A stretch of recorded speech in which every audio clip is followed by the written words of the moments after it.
heavy load that the presidency might well be. Their time comes when the very difficult decisions are made, when they're life and death decisions or decisions that direct the destiny of the United States, and you've taken all the information in from each side of the argument, and you have to finally say to all the advisors, now I'm alone with my decision. Can you tell us how you would do that? 30 seconds. Well, I'm a highly analytical guy. So I look at all the data, all the analysis, and I write it all down and I summarize it. And I look at it with my eyes before me. I talk to my wife and get her feelings and her sense of confidence and comfort. I go on my knees.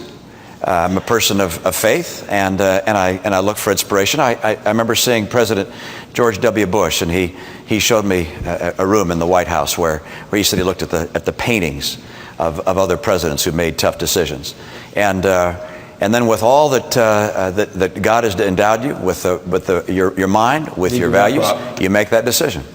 Thank you. Thank you. Governor Romney, it's good of you to be with us today. Thank you very much. I want to begin with a very fundamental question that is about both our obligations to human life and also the constitutional powers of the respected levels and branches of government. I want to begin by recalling Lincoln's situation. In his first inaugural address, he confronts the decision of the Supreme Court in the Dred Scott case about slavery, in which the court usurped the authority of the elected representatives of the people, the president and the Congress, and acted in a way that essentially removed an entire class of human beings, even free blacks, from the law's protection, from having any rights that others should have to recognize. And Lincoln said on that occasion that if the policy of the government on vital questions affecting the whole people is to be irrevocably fixed by decisions of the Supreme Court, the people will have ceased to be their own rulers, having to that extent practically resigned their government into the hands of that eminent tribunal. Of course, after Lincoln's death, we enacted a 14th Amendment to our Constitution, a 13th, 14th, and 15th. And I want to ask you about the 14th. Many people today say that we need to wait for Roe versus Wade to be reversed before Congress can do anything about protecting life in the womb. However, Section 5 of the 14th Amendment expressly authorizes the Congress, by appropriate legislation, to enforce the guarantees of due process and equal protection contained in the amendment's first section. Now, as someone who believes in the inherent and equal dignity of all members of the human family, including the child in the womb, would you as President propose to Congress appropriate legislation pursuant to the 14th Amendment to protect human life in all stages and conditions? Let me tell you, Robbie, what my orientation would be, which is I would like to appoint to the Supreme Court justices who believe in following the Constitution as opposed to legislating from the bench. I would like to see that Supreme Court return to the states the responsibility for determining laws relating to abortion, as opposed to having the federal Supreme Court from the bench tell America and all the states how they have to do it. I think that's the appropriate course. Now, is there a constitutional path to have the Congress say, we're going to push aside the decision of the Supreme Court, and we instead are going to step forward and return to the states this power, or put in place our own views on abortion? That would create, obviously, a constitutional crisis.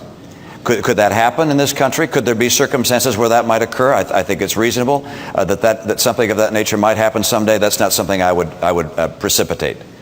What I would look to do would be to appoint people to the Supreme Court that will follow strictly the Constitution as opposed to legislating from the bench. I believe that we must be a nation of laws, and I believe in supporting the Constitution as I understand it, but I'm not looking to create a constitutional crisis and have the Supreme Court say it's unconstitutional and then say, well, then you enforce it. Recognize that if we were to take that course, you could end up in a setting where, heaven forbid, the members of the opposition party had the House, the Senate, and the White House.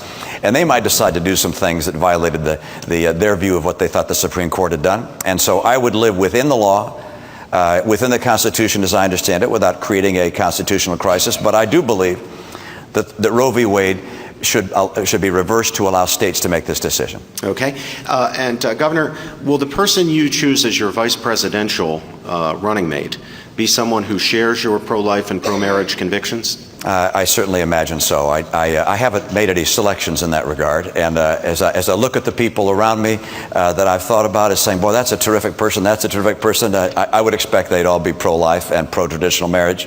I don't have any names for you today. I think it's kind of presumptuous to choose to think about that at this stage, but this is an important enough issue that the person I would select in that position would share my views on those important issues. So more than just expectation, would share your views. That person would share my views, yeah. Governor, in Illinois, after passing a civil unions bill, the state government decided to exclude certain religiously affiliated foster care and adoption agencies, including Catholic and Protestant agencies, because the agencies, in line with their faith, the teachings of their faith, cannot in conscience place children with same-sex partners.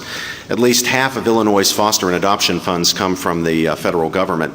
So my question is, should the federal government be subsidizing states that discriminate against Catholic and other religious adoption agencies in this way? Now, I know in Massachusetts you have a very similar situation where Catholic Charities was driven out of adoption precisely because of their conscientious stand for placing children in homes with mothers and fathers. What's your view on that? Yeah, I believe in religious tolerance and religious liberty. And that means to me that we're not going to force people of faith to violate their faith in order to carry out their profession. And so, for instance, if a practitioner, a nurse, or a doctor says, look, I don't, because of my faith, feel a willingness to participate in abortions, under a conscience clause, which now exists. I'm not one of those that says, well, let's get rid of the conscience clause and force people to do something against their faith. That's simply not right. And so in this case, I again would say, look, in my state, for instance, about half of our adoptions were being placed by Catholic Charities. They had to get out of adoptions because they would not, under their faith, place children in the homes of same-sex couples. That's a mistake. We should allow people and institutions to practice their faith, and particularly if there are plenty of other institutions that are able to fulfill the responsibilities which government might apply to them. In the hospital and healthcare area, as you know, Governor, Mike Leavitt, is Health and Human Services Secretary under President Bush, put into place some very protective conscience protection regulations. They were then immediately abrogated by the Obama administration when they came in. Would you restore them and perhaps even strengthen them? 10 seconds, Governor. Absolutely. We have to allow people to practice their faith, and when they have a matter of conscience that they can't participate in some form of activity which violates their faith, then they should be able to abide by their faith. And particularly when that's the case, when there are plenty of other opportunities for people to have a service provided. Thank you. Senator Mitt. Mitt, thanks for being here. Thanks, Jim. Let's start by talking about unions. For me, it's becoming one of the biggest issues that we're dealing with at the federal level, because there's such an insidious relationship between unions and the Democrat Party. The president and the Democrats are trying to expand government unions at the state and the federal level because of the political support that comes back. And we're seeing the difficulty at the state level to make the reforms and cut back because of the resistance of government unions.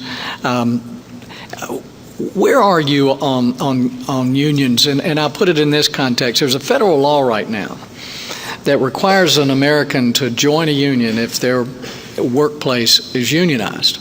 It's only if your state opts out of that law that your people are free not to join a union. And there are 22 states that have opted out, but there's still a federal law that requires Americans to join unions.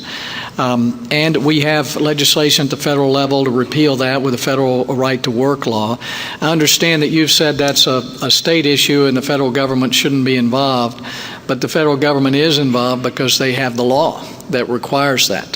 Where are you on the federal right to work, and what is your opinion about government unions at the federal and state level? Yeah, first of all, what I said was if a right to work piece of legislation reached my desk at the federal level, I'd sign it. Okay. And the right course, I believe, politically at this stage is to have states carry out their own right to work legislation. And as you know, right to work states, those 22, have created 3 million jobs over the last 10 years.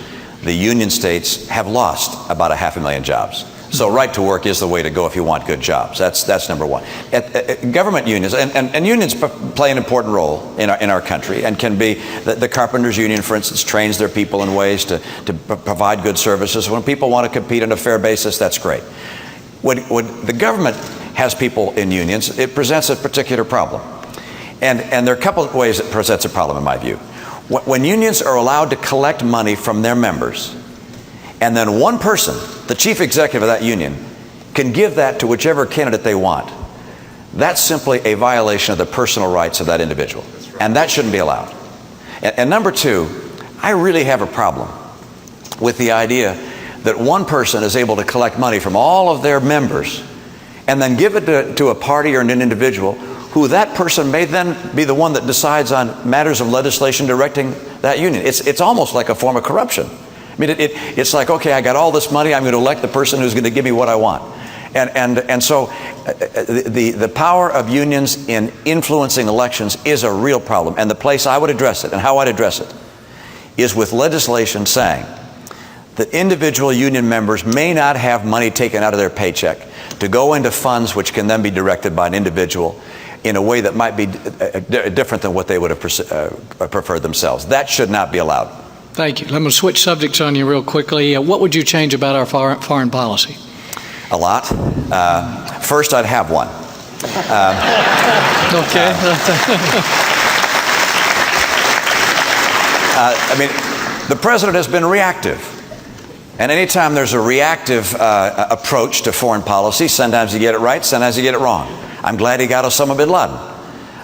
He was opposed to the surge in Iraq, but fortunately he pursued a surge in Afghanistan. But the president has, with regards to the Arab Spring, not had a policy. And we have right now, we have a president and an administration that called Mr. Assad of Syria a reformer. This is a person who Hamas is headquartered in Damascus, has been arming Hezbollah through Syria, has allowed terrorists to go through Syria to go and kill our troops in Iraq. And then he turns on his own people, Assad does, and we call him a reformer? This president should have called him from day one what he was, a killer. So we need to have a very clear foreign policy. And let me just describe very briefly what the principles ought to be. Number one, everything we do in foreign policy ought to be looked through with the following lens. Does it make America stronger?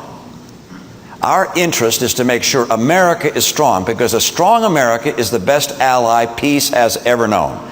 So we need to make sure it keeps America strong. Number two, does it promote our values?